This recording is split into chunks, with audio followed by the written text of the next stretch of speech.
Here we go. You're tuning in to Will Love Listen. Now listen.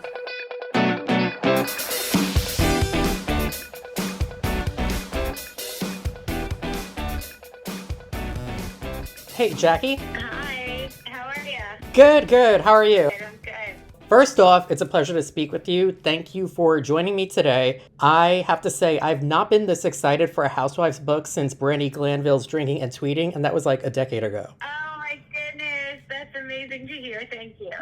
And one of the reasons I'm super excited is because from a writer's standpoint, I have to commend you because I believe you're the only housewife who actually wrote their book without a ghostwriter and without a co-writer. So props to that. I really think so. I know there was some kind of controversy over whether Carol Raswell did, but I don't know if that was during her time as a housewife. So, I'm very proud of that. I'm really excited about that. Yeah, it's a big deal because, and Yeah. I don't think she was a housewife when that book came out. So technically, I think you are the first. Yeah, I'm very proud of that. I wear that crown very proudly. As you should. And more importantly, your story is really touching. And it hits home to me because one thing I do have to say, not that I want to make this about me at all, but just to explain why it hits home, both my mother and one of my best friends are recovered anorexics. No, Will, I want you to make it about you. That's the whole reason I wrote it, so other people can find themselves in it. And growing up as a kid, I vividly remember at one point my mother had to be hospitalized for it. And as I got older myself, there were certain traits which kind of trickled down to me. So I'm excited to get into this conversation with you because even reading the introduction, I got teary-eyed. And I'm a little bit of a cynic. I could be a little bit of an asshole at times, to be honest. So reading the book, for me to get teary-eyed over it is it really touched me. You could, the vulnerability comes across in this book, the honesty, and I love it. I love hearing that. Thank you. You're welcome. And I loved how you started off the book with a quote from George Orwell's 1984, which has been one of my favorite books since high school. Okay. And I like how if you want to keep a secret, you must also hide it from yourself. And that really personifies the book as a whole. Yeah. Mm-hmm. So there's a lot. It's true, because if you know, that's one of the problems with an eating disorder is it's so omnipresent in every single part of your life, those fears around food. And so there's no way to deny that you're sick. You always know in the back of your mind, Yeah, absolutely. And there's a lot I want to discuss with you, but I want to take it back and talk about your childhood first, because childhood shapes everything. So I'd like you to go in detail. How was your life growing up? And at one point, did you realize this was an issue? And how much of a role, more importantly, did bullying and feeling isolated play in you developing anorexia? Yeah. So until I was 13, I really don't remember having any kind of issues with food. I was a really happy kid. I was never thin. I was never overweight. I was happy. And then when I moved as a young teen, I moved to an area that was completely undeveloped, to a new high school where I was really shut out and not accepted. And I was in the same grade as my brother. It was the first time that we were going to school together. My brother's disabled, and we had a really hard time. And the isolation and loneliness that I felt really stuck with me and made me, during that time I gained a lot of weight, and I was obese during high school, and not morbidly obese, but I was, over 200 pounds, and I was really, my brother was bullied. I was more so teased and ignored and looked right through. I couldn't have felt less visible or significant, and I felt that loneliness, I associated that with being overweight, and in my mind it formed this connection of overweight equals miserable and lonely and isolated, and that stuck with me. And I think those were the feelings and the fears that kept me sick for so long. I do have to say, I found it very admirable, you always coming to your brother's defense. Yeah, of course. I mean, my brother is the greatest person you ever want to meet, and to watch someone you love be hurt is just, it's so painful. And I always tell my kids, just remember that when you hurt somebody, you not only hurt them, you hurt their mother and their father and their siblings. Everybody who loves them gets hurt. So it was really hard for me. All of it was so hard for me. Now, there is a scene in season 9, your first season. There was an episode where you were watching a home video when you were younger and, of course, weighed more. And your father complimented you on your weight loss. You had mentioned you almost died, and he sort of, kind of joked about it. And I want to ask, because this all started in your teens and in your youth, growing up, do you feel that you downplayed your eating disorder because you felt your family and or friends would not have taken it seriously? No, so I think that my father has, unfortunately, the kind of thoughts around eating disorders and food and weight that a lot of people have, which is, that it's not that serious of a thing, that eating disorders are just like someone's attempt to lose weight, and that, like, dieting stinks, and if you lose weight, that's great, and if you don't, like, try again. So my father never thought it was serious. I hid my eating disorder as much as I could from everyone because I was so ashamed of it, because there were so many really horrible, destructive habits around it, but also because I was very scared that if anyone noticed, they would force me to change, and I didn't want to change because, again, I had started losing weight, and I really enjoyed losing weight, and I associated being heavy with, being ignored. It was really, it's really hard when you feel ugly and then suddenly you feel beautiful and people are telling you that you're beautiful. It's hard to, go backwards, even if what you're doing is killing yourself. I agree with that. And I think that's something that many people can relate to. Now, as you got older, was there something in particular that you feel looking back kind of fed the eating disorder more than the other? And what I mean by that, do you feel like you having felt sort of ignored as a child, or was it like societal pressures as you got older and started noticing how much thin and the perfect body was pushed on all these women magazines? Do you like... Yeah, I think it was all of it. I mean, I think all the fears and the distorted thoughts started in high school, and that trauma just kind of stuck with me, and the feelings of loneliness and isolation stuck with me. And as I got older, I think that I still got a lot of comments. Things weren't as politically correct, and it wasn't as much fat acceptance today as, back then as there is today. And, I would get comments all the time that I would be beautiful if. And so I knew what I wasn't.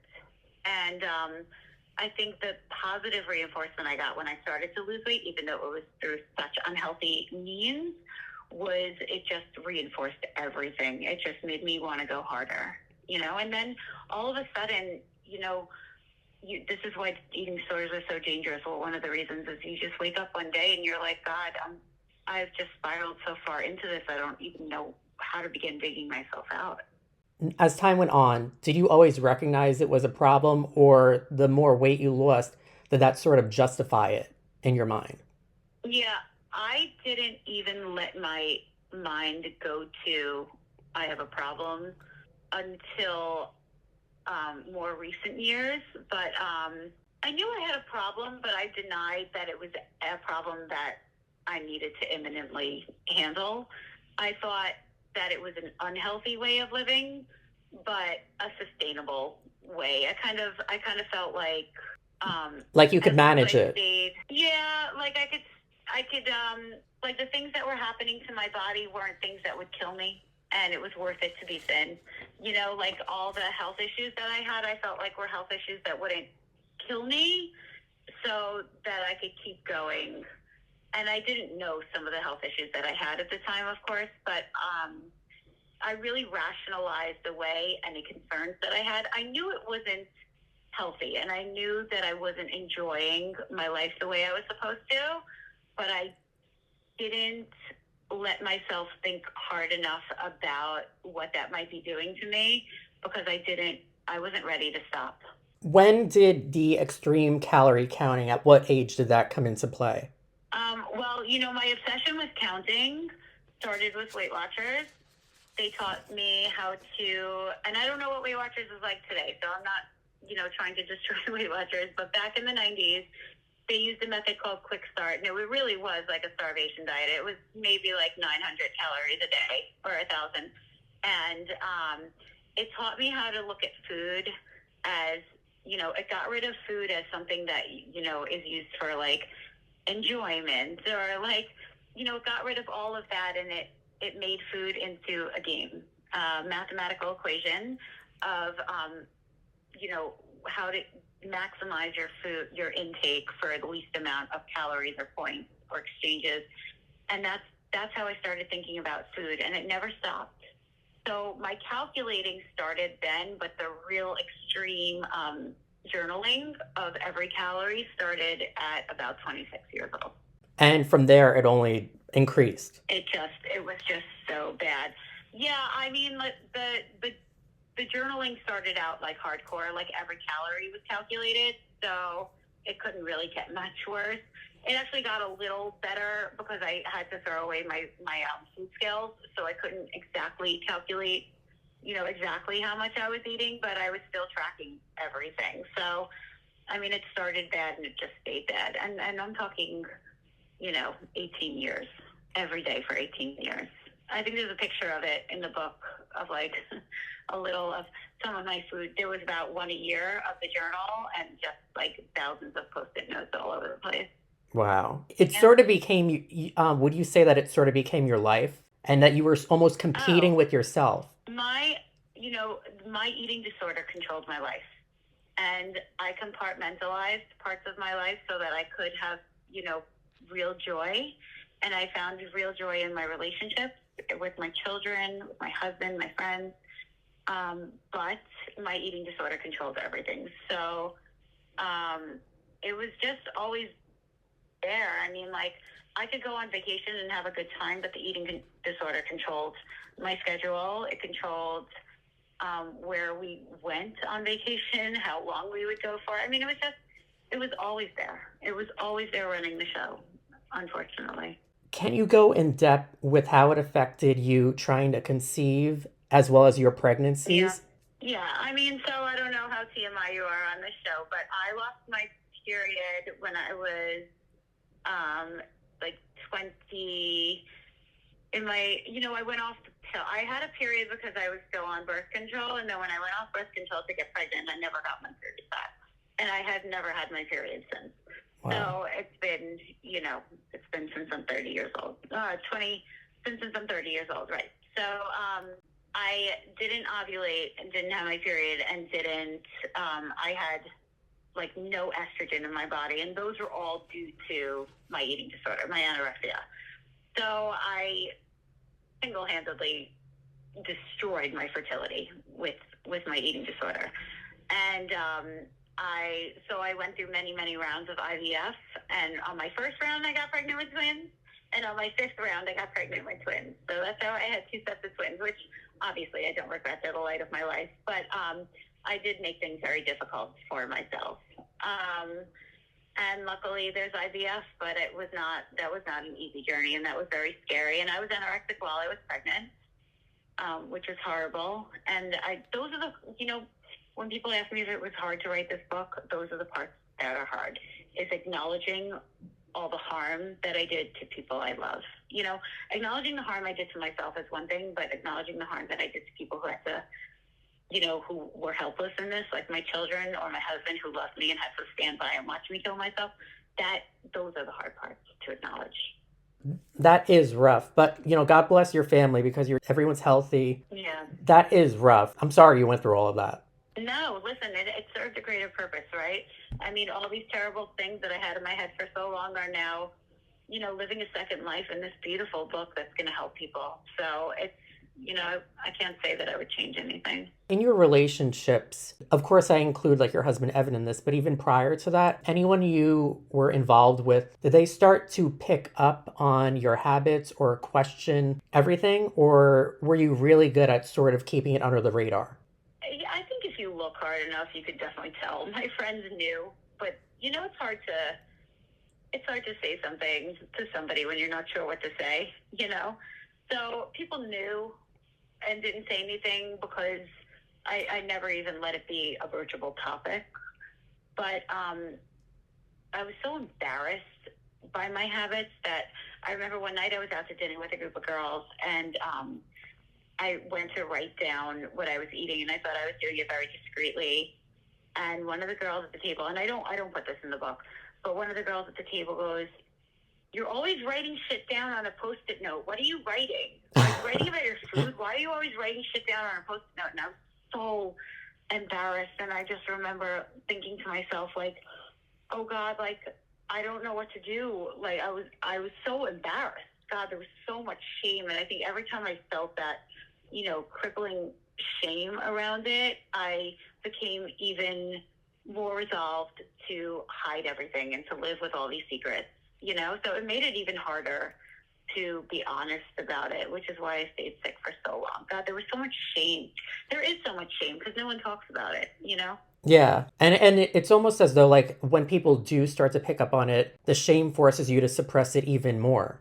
Yeah, because it comes out judgmental. That's the way that you hear it when you're so sick. You don't hear people wanting to help you. You just hear, God, they're judging me, and like, God, what do they care what I'm eating? Just worry about what you're eating. Like, you make all these excuses for yourself, but it doesn't sound like help. It sounds like judgment. So it's really hard to help someone who's not ready to help themselves. Yeah, that is true. That is true. I've been through that, and with regards to another matter with someone I was once involved with, not an eating disorder type of situation, but that is true. It's so true. Yeah, and it must be so frustrating, right? I mean, you have to watch them just destroy themselves, and there's nothing that you can do about it, even if you try and then you give up because, and so Evan, he kept quiet because he tried, and I really chastised him, and he, so he kept quiet. But I think, like, even in your case, with the people that you tried to help would know that you're always there, and knowing that Evan was always there waiting and that he would be, welcome my recovery with open arms if I ever came to him and said I need help. That was always something I knew, and that was really instrumental for me. That's good. So he sort of like disarmed you when it came to your eating disorder. Yeah, it was like, you know what, I always knew, and I knew in the moment that I decided to try that I wouldn't have to do it alone. And that was helpful to me. When you got cast on Real Housewives, were you always very self-aware during filming because you were afraid that this would become a topic in the sense of people would think that you still had an eating disorder at the time? Because you were vocal about having struggled with it your whole life. When you got started... Yeah, I pretended my first season that I was recovered from it because I wanted to get ahead of it. I was so distorted, I don't even know if that was a good or a bad decision, because I think maybe it made people, aware of it, and they were always looking to see if there was anything left. But I felt like I was so nervous that people would notice that I just wanted to get ahead of it. But I had absolutely no intention of ever talking about it. I was really good at hiding it, or so I thought. And I was resolved in my life itself and also on the job to just live with this forever and to hide it as I had been hiding it for many, many years before. So I had no intention of ever really talking about my struggles, aside from telling everybody that they were something from my past. So by you acting as though it was all in the past, were you always afraid that one of like your cast members would like sort of accuse you of still struggling with it, call you out on it, etc.? That it would become a topic? Yeah. I was nervous about it, but I felt like I was always prepared for that moment. And when that moment did come, I was prepared. I write about it in the book. It came my second season on the show. It was that vacation. Yeah, I remember the episode. It was in the Hamptons. It was at that restaurant, and they said that I don't eat. And oh my God, I just froze inside. And I said, this is it. And I got so scared. And I just had all my stories ready to go, and I just rambled them off, and I cried, and I talked about how good I am now and how I had recovered, and, don't take that away from me. And I just kept going until they stopped. And then I wasn't questioned anymore. What made you want to do this book and put it all out there? The moment that I started, that I decided to recover, I decided that I wanted to ultimately live without this. All of these terrible moments that I kept in my head from the last 20 years, they felt like poison inside me. Really, they did. They felt like they didn't only belong to me. They belonged to everybody who was struggling like I did. And suddenly I felt like these stories couldn't remain secrets anymore. And like I say in the book, your secrets die in the light. And I needed to get rid of all these secrets because they were keeping me sick and they were keeping me stuck. And so once I was about a year into my recovery, no, not even a year. Once I was about like 6 months into my recovery, I said, I'm going to start writing because I was still struggling. I'd say I was really not doing well until a full year into recovery. Okay. I was still struggling, but I felt like it was a good place to start because I was still in it enough to know how bad it was, but I was out of it enough to really write from a new standpoint. And by the time I actually started writing the book, I was doing really well. But I knew that I didn't want to hold on to this stuff anymore, and getting it out on paper was the best way to release it from me. It really did feel like poison because all of these things that I went through that you'll read about in the book, they're really once you start to look back on them and think, instead of thinking well, I was just doing what I had to do, you think, God, did I ruin all of these good times by being racked with anxiety over what I would eat? Then, you start to realize how dangerous and toxic and horrible they are, and they make you sad. And so I had to do something else with them. I couldn't just let them, just live inside me.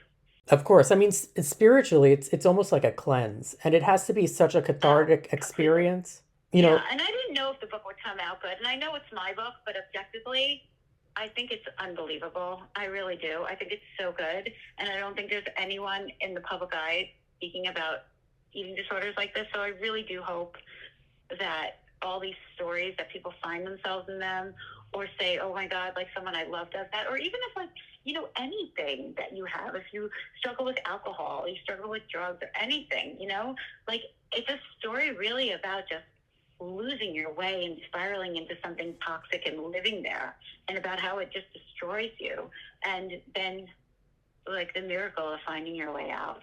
And I think that's why your book stands out, because especially in your field, in reality TV, especially in this digital world that we're in now, everyone is always trying to portray themselves as perfect. They have the perfect life, the perfect this, the perfect that. Whereas your book is very vulnerable and it's very raw. You give detailed accounts of your entire experience. And I think that's what makes the book and what makes your story really relatable.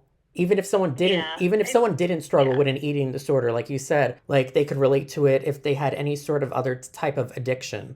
Right. And that's what, that's really what I was going for. And there were times when I was like, do I want to tell this piece of it?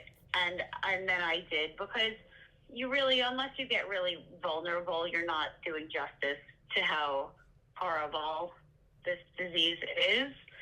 So I didn't hold anything back, which makes it, oftentimes hard to read. I had a friend who read it, and she said that her husband made her put it down because she just couldn't stop crying. And he was like, okay, enough for one night. So, but it is a hard book at times to read, but ultimately, you couldn't write it without going there and telling, the full story. Now, was there ever a point throughout your eating disorder that you were ever suicidal? No, never. I never was suicidal. I never had bulimia, and I never, I just starved myself. That was it. I was just restrictive. But no, I was never depressed. I was just always anxious about gaining weight. All right. And that's hard to deal with that level of anxiety for almost 2 decades. Yeah. Yeah, but I like it wasn't the kind of anxiety where I ever went on an anti-anxiety medication. It wasn't anything like that. It was just a profound fear of food, and that's something that people don't understand. And I also hope to, help people understand with that of how you can be so afraid of food, but it's very real and it's very dangerous. And so that's why I really wanted to take people inside those fears, inside my head, because the voices in my head that made me afraid of certain foods it was just so profound. It really was. Did your journey almost make you disgusted in a lot of different dishes or food in general? If I No, food was always like a forbidden pleasure, which is why I thought about food all the time, is because it was so forbidden. So all I did was think about food. I never ate, but I was always thinking about it. I would dream sometimes about food. I Oh would wow. imagine myself eating food. I would try to drink water and pretend it was, chocolate milk. Because I wouldn't let myself have anything. Everything I ate was fake. I would eat only, if you go to one of those like crazy health food stores where they sell all the stuff with like weird ingredients, like that was all that I would eat. So I just had like all fake foods in my diet, and I didn't know what anything real tasted like. So I would just imagine it. So food was like a forbidden pleasure to me. So what was the question that you asked? Because you struggled with this for so long, Yeah. did food or like a lot of food dishes almost did you basically Oh, become disgust me. No. okay. No, I was just I looked at them as like the enemy. Food was just the enemy. It was just like, it was inconceivable to eat anything that was like off my diet. So it didn't, after a while, it didn't even tempt me because I knew the trade-off. I knew what the trade-off was. And in my head, I was so distorted. And, like I always will remind people now that eating disorders are a mental illness, So in my head, food was even like a little bit of something that was forbidden could send me on a spiral back to who I was in high school. And I wanted to avoid that at all costs. So I wouldn't even take one bite. There was nothing that could make me want to taste something. So it wasn't that anything was disgusting to me. Just the whole thought of eating anything was just completely off limits. Okay. All right. So it was largely in part of there was a forbidden factor to it in a way. Oh, yes. Yes. And that's why I thought about food all the time. And in recovery, once I stopped, I remember the day that my dietitian said it, like once you stop thinking of food as something that's scarce, you don't think about eating all the time because you're not, it's not scarce anymore. You can have it whenever you want it, and that is absolutely true. Now, today, this is being recorded September 2023. How far along in your recovery are you? I would say I'm about 80%. So I am not all the way there. From a health standpoint, I am completely there. So like all of my health functions have come back, except, I'm in my late 40s now, so my menstrual cycle didn't come back, but that's okay. But, all of my, I did go through extensive testing afterwards. And at first there were a lot of things that were broken in my body, but I'm really good now. My heart rate is up, my blood pressure's up. I had liver inflammation that went away. I started hormone replacement when I was in my mid 30s because I just destroyed my endocrinal system. But really everything has come back to life, and my weight is up, and so I'm great from a health standpoint. Mentally, I still have about 20% left to go, and that is largely fears around specific foods that I have not yet eaten. Most notably, people ask me, it's pizza. I still have not had pizza. There are Really? so many foods that I, for so long, labeled as the enemy that I'm still like eating new foods and really enjoying them. So I guess the flexibility. I'm not a restrictive eater anymore, but there's certain foods that I just haven't like had the courage to buy and eat yet. And it's irrational because I'm not afraid of gaining weight anymore. It's just certain foods that I just can't bring myself to buy and eat. I don't know. I just don't know why. So that's the work that I have to keep going on. But, I never have anxiety over going to restaurants or going to events or eating more one night or less one night if I'm less hungry. I really try to go with how my body feels. I try to eat foods I'm in the mood for. I try to honor my hunger. And so I'm about 80% there. And I know for sure that I will get there all the way. And I'm so happy to be an advocate. And, I would love to say that I'm 100% there, but that wouldn't be the truth. So I'm going to be honest about every part of this. But I'm definitely on the other side of it now. And I'm so happy to be talking about it because there's so many people who struggle and you wouldn't even know it. A lot of people that are good at keeping secrets like I was. I'm so glad you're doing much better and all the progress you made. Kudos, because Thank you. I commend you, especially I feel we're in a world right now where you could probably be triggered a lot because for a while there was this whole body positivity thing, love yourself, etc. That was going on for a good 5 years or so. And recently, over the past year in particular, boom, it's almost like that whole philosophy was a farce because now everyone's on Ozempic and now everyone is trying to be thin all over again. So I give you credit because I could imagine if being in your shoes, this Ozempic thing being shoved down your throat is probably triggering. Would you say, one, that it is triggering? And two, would you say that it is an eating disorder and or enables an eating disorder? The triggering portion, I think for a lot of people with eating disorders, it is absolutely. For me personally, it is not because I am so far on the other side in terms of how strongly I feel against eating disorders. So there's nothing that could set me backwards right now. I instead of envying anybody on Ozempic, I think it's abhorrent. The drug itself, not the people who are on it. I think that it's an atrocity. However, an atrocity for people who are using it just purely to lose the last 10 pounds, not for people who need it. So for me, it's not a trigger, but in terms of whether it's an eating disorder, I think that for people who are using it just to lose some weight, who don't really need it, I absolutely think that these drugs induce an eating disorder because they're doing essentially what an eating disorder does, which is replacing your hunger with artificial fullness, letting you ignore your hunger, encouraging malnutrition, putting your organs in danger just to lose weight, to change how your body looks, so all the things that Ozempic does to people who don't need it are the things that an eating disorder does. So I don't know how to look at it any other way.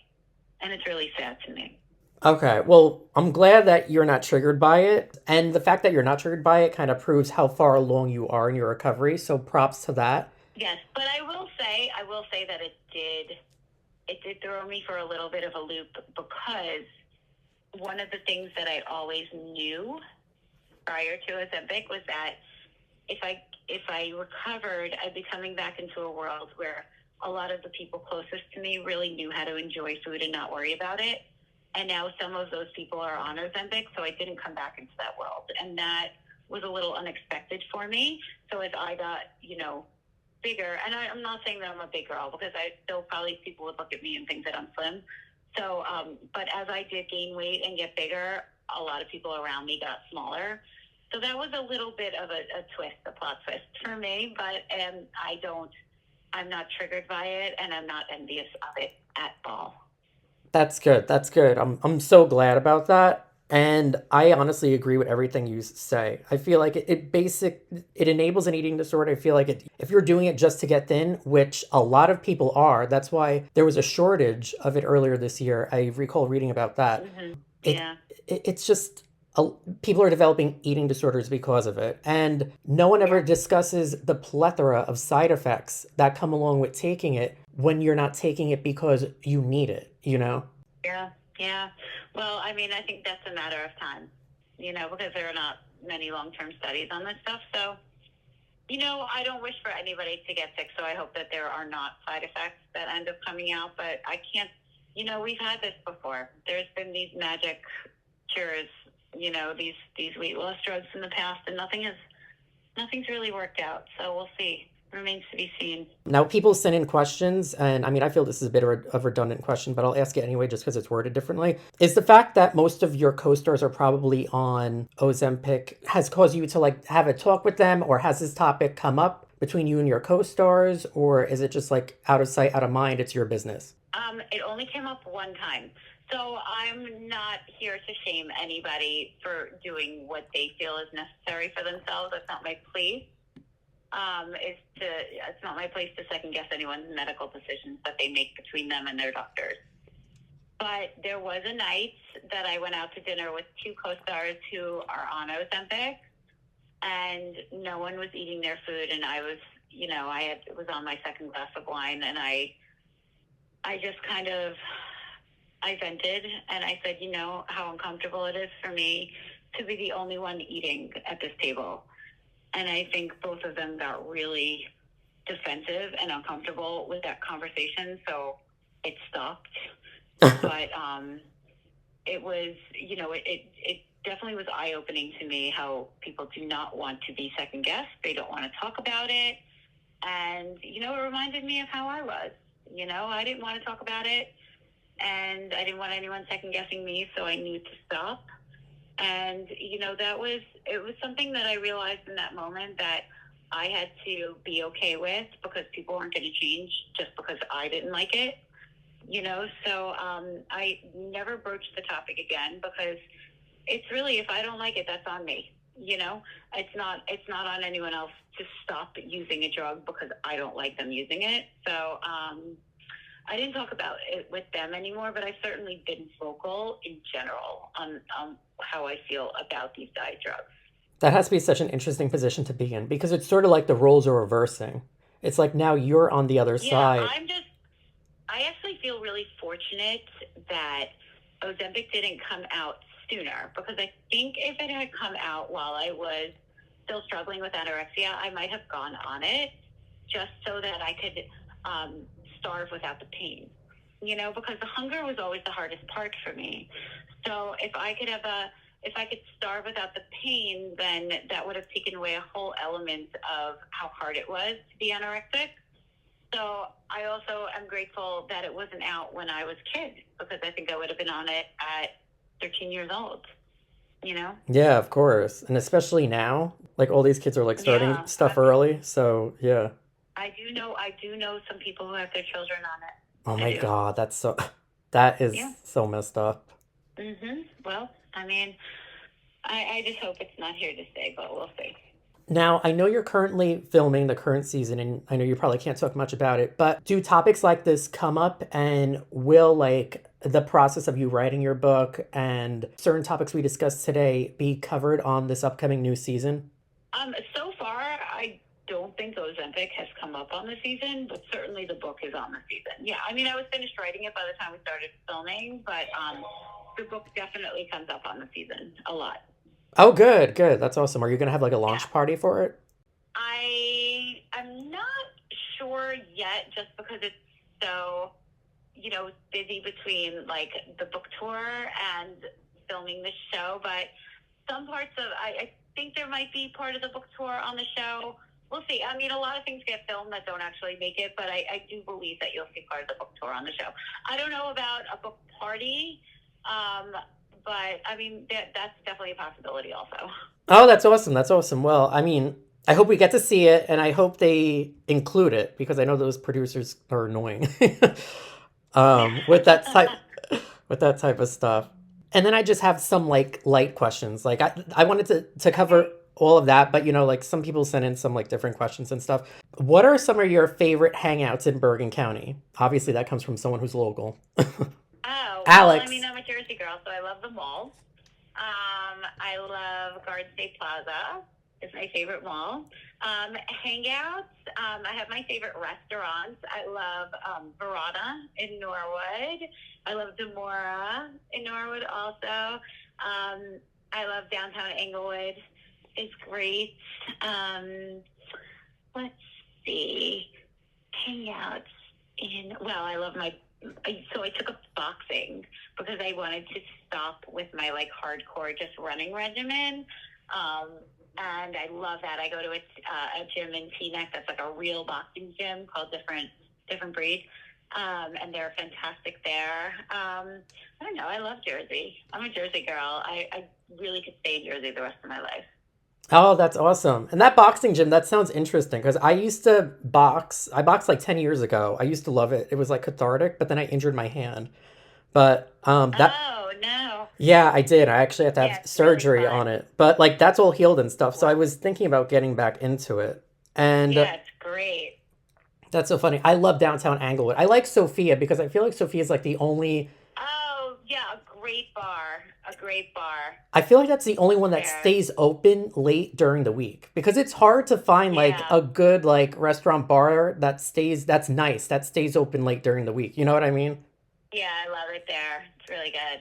And could you speak on your relationships between your castmates this season? Because Everything's always shifting. I think that's the beauty of a reality show. It's about, especially the Real Housewives, it's really about finding ways through your discord. It's a lot about drama, but it's also about like making up and about like adult female relationships. So it's constantly shifting. So whatever I say today might not hold true for tomorrow, but it's a great season so far this season. Lots of constantly shifting dynamics and different friendships, and I think people will really, really like it. oh, that's fun. That's fun. Yeah, because people said that they're happy to see like you like. It seems like you made peace with like Teresa and Jennifer, and that they like Jenn Fessler too. So, are you able to speak on? Yeah, she's my best friend. Oh, I love that. I love that. Are you able to speak on your relationships with those three? I really can't. I'll get in trouble, but I will.